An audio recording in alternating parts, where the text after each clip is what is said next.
My name is Tori. I am 31 years old. I was standing in my mother's kitchen in Oakville, Ontario. The house was quiet. It was the kind of silence that feels heavy, like it's pressing against your eardrums. Outside, the gray Canadian rain was streaking against the windows, blurring the world into a smudge of charcoal and gloom.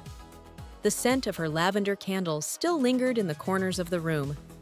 It was a cruel reminder that she had been gone for exactly 14 days. My brother, Marcus, was sitting at the oak dining table, the same table where we used to do our homework. He wasn't crying. He wasn't looking at the photos of Mom on the mantle. He was holding a heavy silver pen, and he was smiling at a stack of legal documents. "Tori," he said. His voice was smooth, like cheap silk sliding over a blade. "I've already handled the paperwork. You're too emotional right now. You're not thinking clearly. Just sign here, and I'll take care of the sale. We can split the cash and just move on." I looked down at the document. A quitclaim deed. He wanted me to sign away my half of a $3 million estate for a quick payout of $50,000. I looked at his face. I saw the greed dancing in his eyes. I saw the tremor in his hands that he tried to hide by gripping the pen tighter. But mostly, I saw that he thought I was still that quiet little sister who followed his lead. He thought I was stupid. I didn't sign. I didn't scream. I didn't even argue. I just picked up my coat, felt the cold weight of my phone in my pocket, and walked out into the rain. Marcus thought he was the hunter. He thought he had trapped a grieving girl in a corner. He didn't realize I've been auditing international criminals for 10 years. And Marcus? He just became my biggest and most satisfying client. My mother was a saint. That's not just a daughter's bias, it's a fact. She worked 2 jobs for 20 years to keep this house.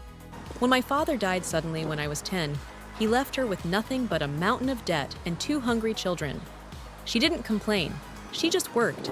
She wore the same winter coat for a decade so we could have new boots. Marcus was always the golden child.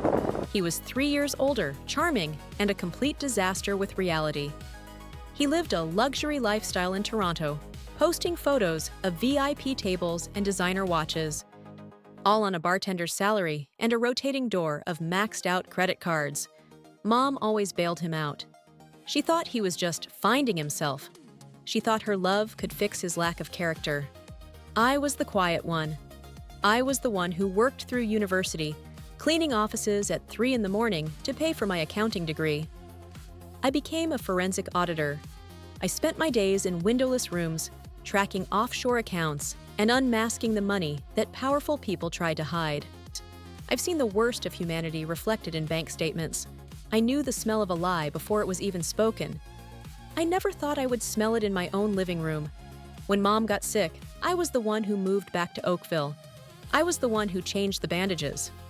I was the one who negotiated with the insurance companies while Marcus was too stressed to visit. I paid the property taxes. I paid the medical bills. Marcus! He showed up once a month. He would stay for 20 minutes, check his watch, and then borrow $200 for gas money before disappearing back to the city. In her final week, Mom pulled me close. Her voice was a whisper, but it was clear. She told me she had left the house to both of us, 50-50. She wanted it to be our safety net. She wanted us to always have a home. But Marcus didn't want a safety net. He wanted a Lamborghini, and he wanted it now. 3 days after the funeral, he showed up with a real estate agent named Silas. Silas wore a suit that cost more than his car, and he had the eyes of a debt collector. They told me the Oakville market was crashing. They told me the house was depreciating because of an old roof. They said we needed to sell immediately for whatever we could get. I looked at Silas. I looked at Marcus. I knew they were lying. I had already checked the land registry. Oakville property values hadn't dropped a cent. I decided to do what I do best. I didn't get angry. I started an audit. I began the investigation that night. I sat in my mother's study, the glow of 3 monitors illuminating the dark room. The first thing I checked was the title of the house. What I found made my blood run cold. Marcus hadn't even waited for our talk in the kitchen. He had already filed a preliminary application for a home equity loan worth $800,000.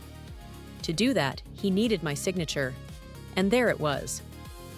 On a digital scan of a power of attorney form, my name. My handwriting, except it wasn't. I zoomed in until the pixels were the size of dinner plates.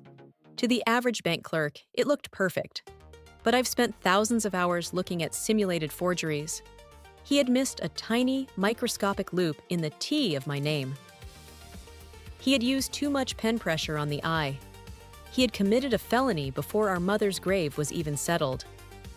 My heart was pounding so hard I could hear it in my teeth.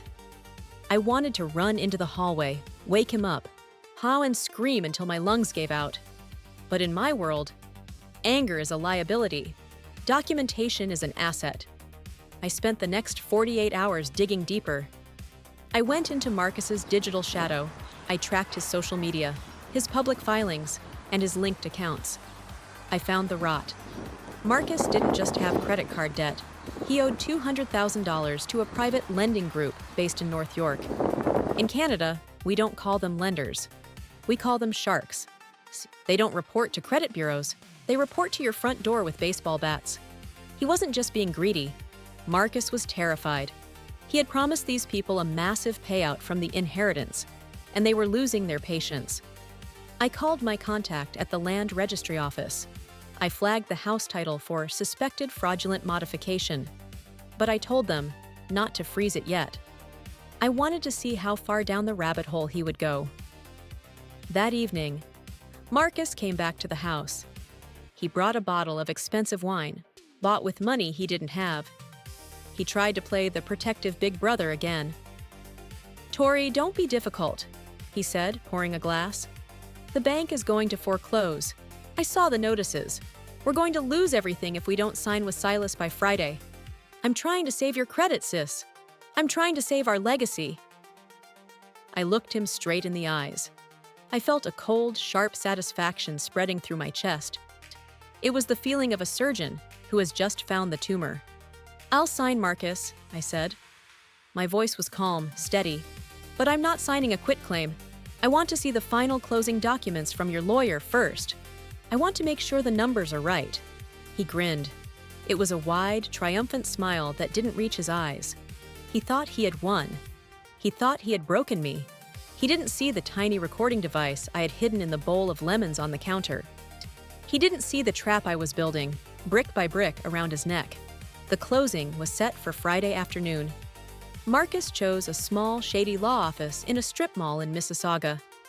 It was the kind of place that specialized in no questions asked divorces and suspicious property transfers. Marcus arrived in a rented Navy suit, smelling like expensive cologne and desperation. He looked like he was about to accept an award. He introduced me to his lawyer, a man named Elias. Elias had a nervous twitch and a suit that was 3 sizes too big. Thought he looked like he had never seen the inside of a real courtroom. Elias slid a thick manila folder across the scarred wooden desk. "Sign the transfer of title here, Tori. Page 7 and page 12. We'll wire the $50,000 to your personal account by Monday morning. It's a clean break." I didn't look at the signatures. I didn't look at the price. I looked at the routing numbers for the buyer. The buyer wasn't an individual. It was a numbered company registered in the Cayman Islands. A classic shell company used for money laundering and hiding assets from the CRA. I leaned back in the creaky leather chair. I crossed my legs. I pulled out my phone and placed it on the desk between us. "Before I sign," I said, "I think we should all listen to a short audio clip. It's very enlightening." I hit play. Marcus's voice filled the small, stale room. It was from 2 nights ago. "Once I get the idiot to sign, the Cayman account will clear my North York debt in an hour. And the house will be gone before she can even find a lawyer. She'll be lucky if she gets enough for a security deposit on an apartment." The room went dead silent. You could hear the hum of the old air conditioner. Marcus's face turned the color of damp ash.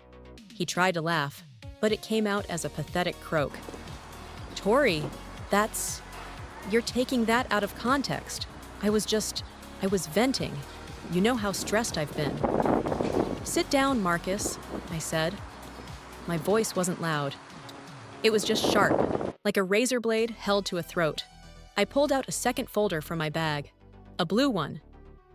"This is an official affidavit from the Ontario Land Registry," I said, sliding it toward the lawyer. Elias didn't even touch it. He looked like he wanted to jump out the window. "I've already flagged the forged power of attorney. I've submitted the forensic handwriting report. If you notarize this transfer today, Elias, you won't just lose your license. You'll be sharing a cell with your client." Marcus tried to stand up. His hands were shaking so hard he knocked over his chair. "You can't prove anything. That recording is illegal." "In Canada, one-party consent is the law, Marcus. Look it up," I said. I leaned forward, my eyes locking onto his. But here's the best part. I didn't just flag the house. I spent the last 48 hours doing some shopping. He blinked. "Shopping? Those people in North York? The ones you owe $200,000 to? They don't like waiting, and they definitely don't like being lied to. I reached out to them through a legal intermediary. I paid off your principal balance in full, Marcus. Every cent." He stared at me, his mouth hanging open.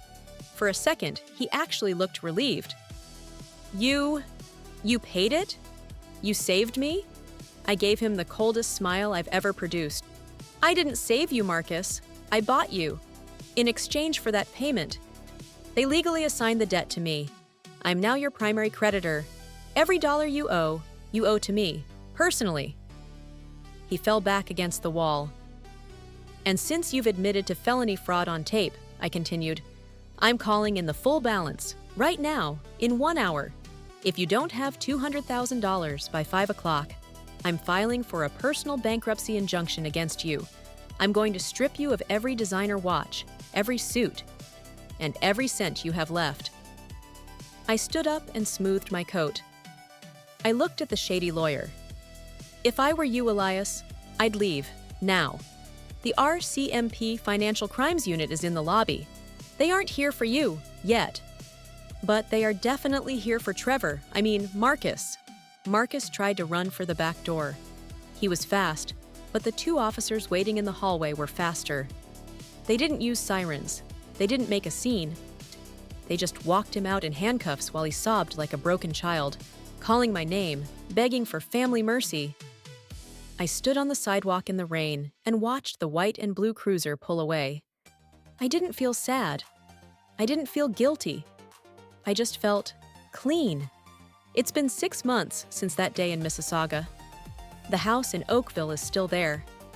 The lavender scent is gone, replaced by the smell of fresh paint and new beginnings. I didn't sell it. I worked with a local nonprofit to turn it into a sanctuary, a safe house for women fleeing domestic abuse and financial exploitation. Mom would have loved it.